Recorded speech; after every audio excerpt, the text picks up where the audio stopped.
ഇത്രയും നാളും ബി.ജെ.പിക്ക് വേണ്ടി തെരഞ്ഞെടുപ്പ് കമ്മീഷൻ കാട്ടിക്കൂട്ടിയ കോലാഹലങ്ങളെല്ലാം അവർക്ക് തിരിച്ചടിയായി വരുമ്പോൾ അവർക്ക് നിൽക്കാൻ ഇപ്പോൾ അവസരമില്ലാതെ, നിൽക്കക്കള്ളിയില്ലാതെ പല കാര്യങ്ങളും തെരഞ്ഞെടുപ്പ് കമ്മീഷൻ പാനലിലുള്ള മറ്റംഗങ്ങൾ മാപ്പുസാക്ഷികളെ പോലെ പറയാൻ തുനിഞ്ഞിരിക്കുകയാണ്. അതായത് തെളിവുകൾ പലതും രാജീവ് കുമാറിനെതിരെ നിരത്താനുണ്ട് എന്ന് ഇലക്ഷൻ കമ്മീഷനിൽ അംഗമായിട്ടുള്ള പല വ്യക്തികളും കൃത്യമായി സൂചിപ്പിച്ചുകൊണ്ട് മുന്നോട്ട് വരികയാണ്. ഇവിടെ ജ്ഞാനേഷ് കുമാർ ശരിക്കും പെട്ടിരിക്കുകയാണ്.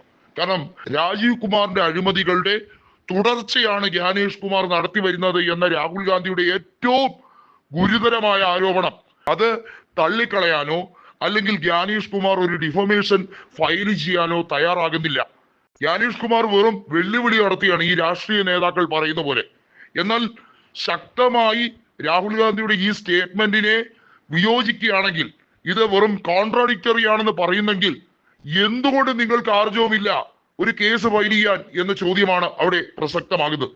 വോട്ട് ചോരിയും വോട്ട് അധികാർ റാലിയും ഒക്കെ ബീഹാറിൽ മാത്രമല്ല പാർലമെന്റ് കേന്ദ്രീകരിച്ചുകൊണ്ട് എംപിമാരുടെ വലിയ തോതിലുള്ള ഒരു സമരം തന്നെ നടന്നപ്പോൾ രാഹുൽ ഗാന്ധിക്കെതിരെ ഇലക്ഷൻ കമ്മീഷൻ പറഞ്ഞത്, വാ നമുക്ക് ചർച്ചയ്ക്കിരിക്കാം, നമുക്ക് സംവദിക്കാം, നിങ്ങളുടെ എല്ലാ ആശങ്കകളും ദൂരീകരിക്കുമെന്നാണ്. തെരഞ്ഞെടുപ്പ് കമ്മീഷൻ അത്തരത്തിൽ എന്തുകൊണ്ടാണ് രാഹുൽ ഗാന്ധിയെ തണുപ്പിക്കാൻ എന്ന രീതിയിൽ ശ്രമിച്ചത്? ജ്ഞാനേഷ് കുമാറിനെ നിയമിക്കാൻ രാഹുൽ ഗാന്ധി ഒട്ടും തയ്യാറായിരുന്നില്ല. നമുക്കറിയാം, ആ കമ്മിറ്റിയിൽ ആ പാനലിൽ നിന്നും രാഹുൽ ഗാന്ധി ശക്തമായി വിയോജിപ്പ് അറിയിച്ചുകൊണ്ട് ഇറങ്ങിപ്പോയപ്പോൾ നരേന്ദ്രമോദിയും അമിത്ഷായും കൂടെ ചേർന്നാണ് രാഖി രാമാനം അദ്ദേഹത്തിനെ പിടിച്ച് ഈ കസേരയിലേക്ക് ഇരുത്തിയത്. സുപ്രീം കോടതിയുടെ ചീഫ് ജസ്റ്റിസ് കൂടി അധ്യക്ഷനായിരിക്കണമെന്ന് ആവർത്തിച്ച് രാഹുൽ ഗാന്ധി പറഞ്ഞു. പാർലമെന്റിനകത്തും പുറത്തും സുപ്രീം കോടതിയോടും കൃത്യമായി പറഞ്ഞു, ഈ കാര്യത്തിൽ ജ്ഞാനേഷ് കുമാറിനെ അയോഗ്യരാക്കണം.